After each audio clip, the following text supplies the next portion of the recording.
বন্ধু আসসালামু আলাইকুম, কেমন আছস? ওয়ালাইকুম সালাম। কি অবস্থা, কেমন আছো বন্ধু? আছি, ভালো আছি।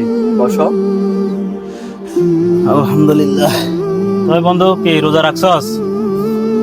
বন্ধু আজকে তো ঘুম থেকে উঠতে পারি নাই। কি বলস বেটা? হ্যাঁ, আর রোজা রাখতে আমার একটু সমস্যা হয়, রোজা রাখতে পারতেছি না, এই জন্য বলতেছি ঘুম থেকে উঠতে পারি নাই। আরে বেটা, এগুলা কোনো কাজ করতেছস বেটা? একটা রমজান মাস যে আমাদের কাছে আসছে, আল্লাহ যে আমাদের কাছে পাঠাইছে, আমরা তো বেটা অনেক কোটি কোটি শুকরিয়া আদায় করার দরকার আমাদের। আর তুই বলস যে তোর এগুলা কি বলস বন্ধু? তোরে বন্ধু বাদ দে, তোর সাথে আসলে বন্ধু আমার বন্ধুত্ব করাটাই সমস্যা, বুঝছস? উচিত ছিল না। আরে বন্ধু, একটা কথা বলি শোন, আমি থাকতে পারতেছি না। যে তুই থাকতে পারতেছস না, এটা কোন ধরনের কথা বেড়া? তুই মুসলমানের ঘরের সন্তান বেড়া, তুই সয় সম্পূর্ণ সবকিছু আল্লাহ তাআলা তোরে দিছে, এটার তো তুই শুকরিয়া আদা করতে পারস, বুঝছস? তোর সাথে কোনো কথা নাই।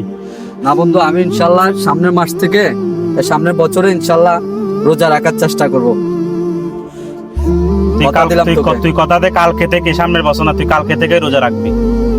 কথা দে, তুই আমাকে কথা দে। আমি একটু অসুস্থ বন্ধু, রাখতে পারতেছি না। যে তুই অসুস্থ বলছিস? তুই অসুস্থ কই? তুই তো কি সয় সম্পূর্ণ বেড়া।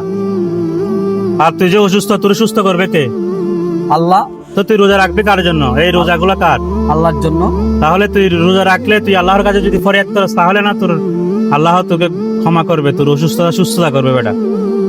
আমাকে কথা দে বন্ধু, আমাকে কথা দে, তুই কালকে থেকেই রোজা রাখবি। ইনশাল্লাহ আমি কালকে থেকেই রোজা রাখবো। তাহলে কথা দিছিস আমাকে? ইনশাল্লাহ। আচ্ছা বন্ধু, ভালো থাক। আর আমি একটু কাজে যাচ্ছি, তো এর জন্য ভালো থাক। তোর সাথে পরে কথা হবে, ঠিক আছে? আচ্ছা, ভালো থাক।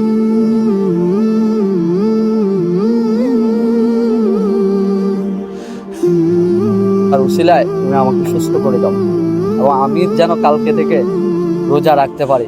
আমি